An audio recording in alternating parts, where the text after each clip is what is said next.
Okay friends, it's time to get started on replacing our serpentine belt tensioner. First, you want to locate it. It's going to be located on the front of your engine, on the passenger side, right down here.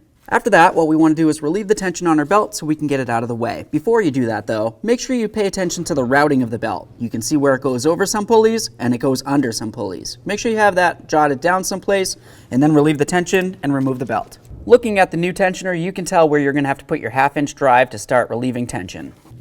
Here we are.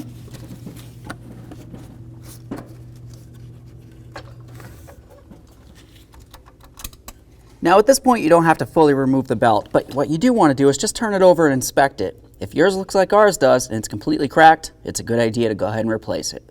The next thing we need to do is start removing our 3 mounting bolts. This one's nice and loose. I'm going to leave it in there a couple threads and then fully remove the other 2.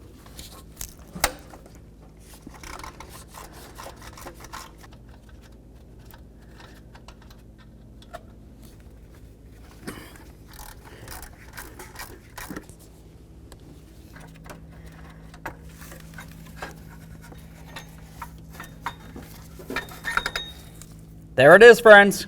Okay, now it's going to be time to install our brand new Serp belt tensioner. Something to pay attention to is the bolts. Make sure that the threaded area is still in good condition and the bolts are still reusable. After that, let's go ahead and line it up with the engine, start in all the bolts, and then we'll torque them to 18 foot-pounds.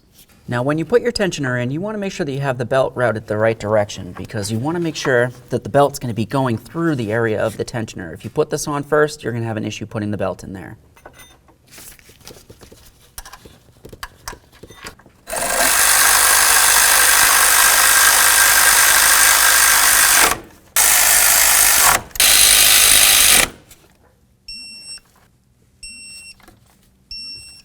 Now we're going to get the belt back on here, so of course you want to make sure that it's sitting over all the pulleys correctly and underneath all the pulleys correctly. This looks pretty good.